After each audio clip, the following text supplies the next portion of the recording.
Hi, I'm Alyssa of The Life of an Aspie, and I'm going to talk about Asperger's and attachment to objects. So, I've heard it said that people on the autism spectrum often get attached to things and may be more drawn to objects than to people. And while this isn't necessarily true for everybody, it definitely is for me as somebody with Asperger's. I really like my stuff. I'm very picky about my stuff. I organize things a specific way. I have a designated spot for everything I own. It never moves, and even if it does, I always put it back because I want to know where everything is. And this really helps me to function. It keeps my anxiety low because not being able to find something drives me absolutely crazy. So I do notice that sometimes I prioritize my things and my work over people. Like if I didn't get my work done or some hobby that I wanted to do done, or if I failed to organize my belongings or like enjoy them enough, I would be tempted to continue focusing on that rather than things that I should be focusing on, or things like talking to my fiance at our regular time that we usually talk, or like socializing with my friends or my family. So it can definitely be problematic in friendships and relationships, but it's something that I accept about myself. But when somebody really needs me, I can and I do put aside this factor about me because I really do care about other people. I'm really lucky to have Matt, my fiance, because he understands this about me. He encourages me to get my work done and be productive. So by the time that I do talk to him, I can feel happy and fulfilled. If I don't get my stuff done by then, I'll be really grumpy. He also tolerates my crazy organizing because it's not only helpful, but it helps me. So my biggest reason for becoming attached to objects, I think, is definitely sentimental value and memories. For instance, this little squishy cat, it lights up. I got this from a mall when I was with a friend of mine from college, and this person was my best friend at the time, and I also got him one of these too. So we both have one, and I kept it because it has those memories attached. It reminds me of that person and going to the mall with that person. So some other things I might keep. Sometimes I'll keep some things that even like other people might throw away. For instance, like this receipt. It's from Boston Market, and I think this is from the time when I went to Boston Market with Matt. Like I remember this specific time because I kept the receipt. I think we were on a date or just getting lunch or something, but all I know is I wanted to remember it, so I keep it in my box of just random scraps from visiting Matt, because he's a long distance, he's in another state. So, or like this train ticket that I used to go and visit him. I keep this because, well, it's not only so I remember, but there's also the dates on there when I visited, and if I'm going through photos, I'll know what dates I'm looking for if I want to find pictures from the trip. Also, I like riding on the Amtrak train. It's like a long ride, but you meet some interesting people, and you gotta find things to do for that long too, so it can be fun. So, here's another thing that someone might throw away. This is an event card from GameWorks. It doesn't have anything on it, but I used this when I went to GameWorks with my brothers, so I wanted to remember that. Some other things I definitely keep are gifts from other people. And for instance, this little turtle, another friend from college gave me this, and every time I look at it, I think of her. And I like having gifts at least one gift from each good friend that I know. because then I'll have at least one thing that will remind me that they still exist. I should also mention, I'm not editing this video because I am overly perfectionist, and honestly that's the one thing that keeps me from uploading, and there's a lot of things I really want to talk about and share, and like I want to be helpful to the autism community, so here I am just recording all the way through. Something else I should mention is I have a really hard time throwing things away when it comes to stuff I own, especially gifts. So like I would have a much harder time like throwing this out because this was a gift. Like I would feel like I am throwing out my memories of that person, like as if it doesn't matter, even though it does. But it's like, technically it's just an object.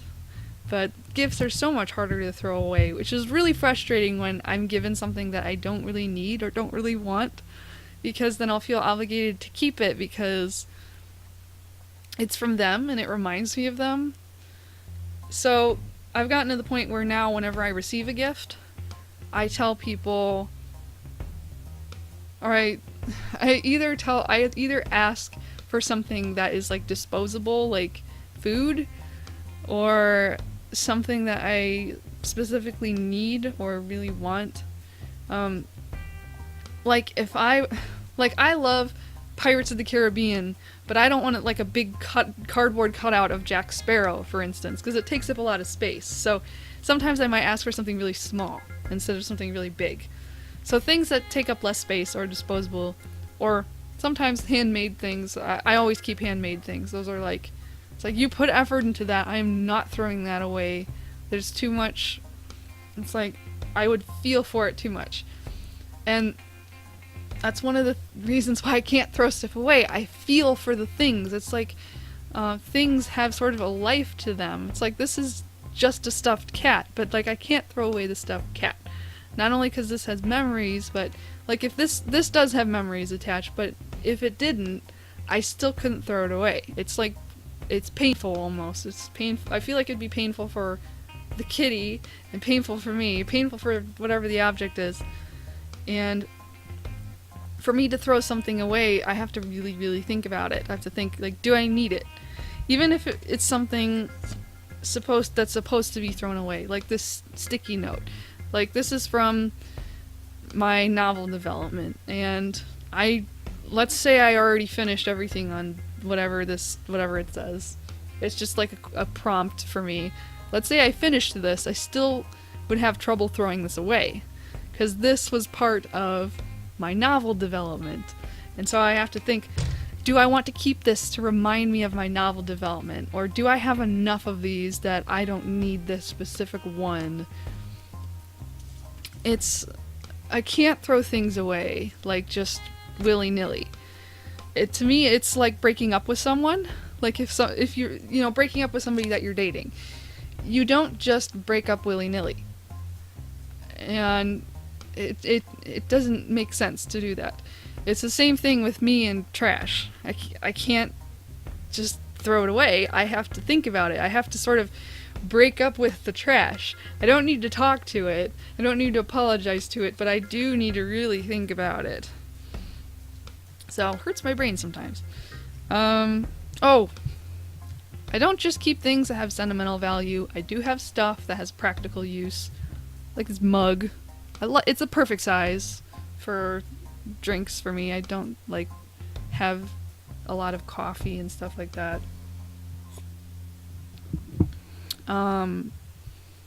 But yeah, I will buy some things that have, or I will keep some things that are just pretty or cute or have some kind of aesthetic value. Like, I bought this jar and I put these little gems in it because it was cute, and that was my initial reason why I got it.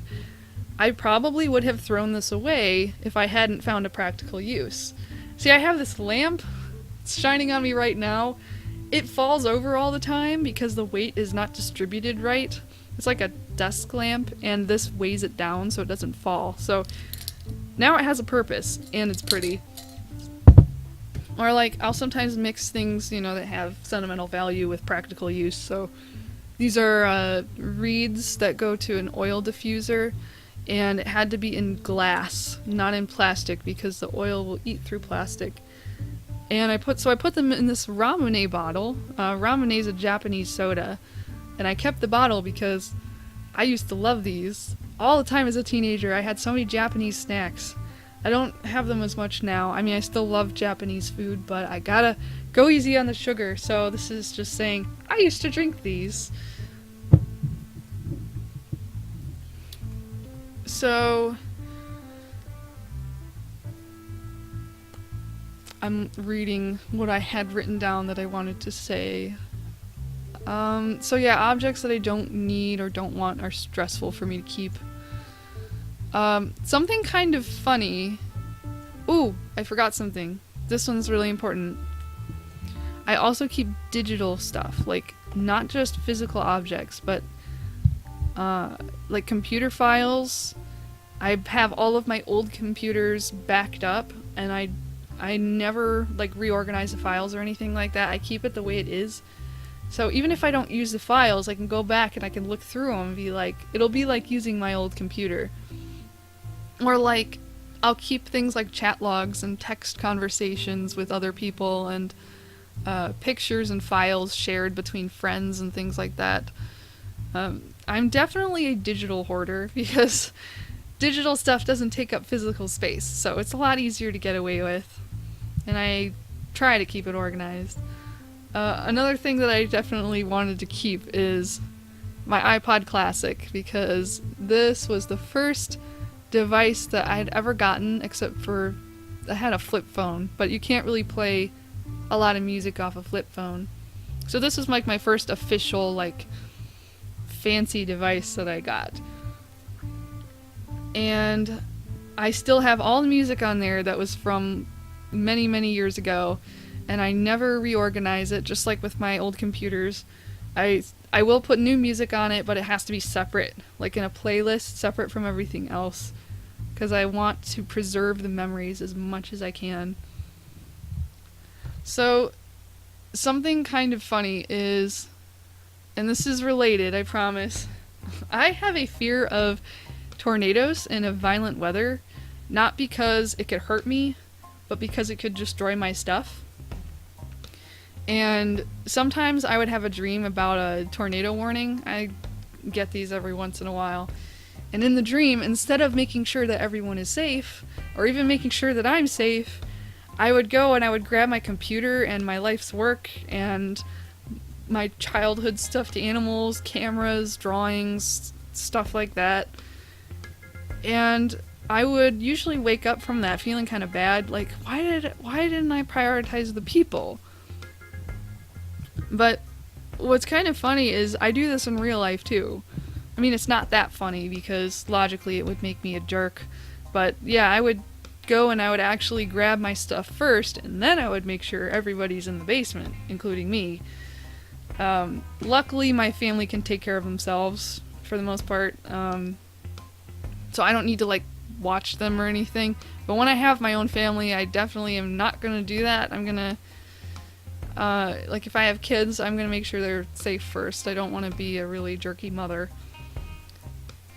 So overall, even though like being attached to objects can have downsides, like some autistic people can like be hoarders, or they can have a really hard time letting go of things that are really dragging them down. But or it can, interfere with relationships too sometimes, but I accept this as a part of my nature, and it's really helped me a lot not to feel so guilty about liking things, and I don't think I should feel guilty about liking things. If you're autistic, I think whatever you like, just like what you like. It's okay to like things. Like, I like this kitty, even though I'm 26 years old and, you don't see adults playing with stuffed animals. I can like this kitty, even if other people don't like that I like it. And if you know someone who's autistic who has an attachment to things, even if it's like a bit childish or a bit odd, I really think it's best to just let them like what they like, because it can often be a coping mechanism.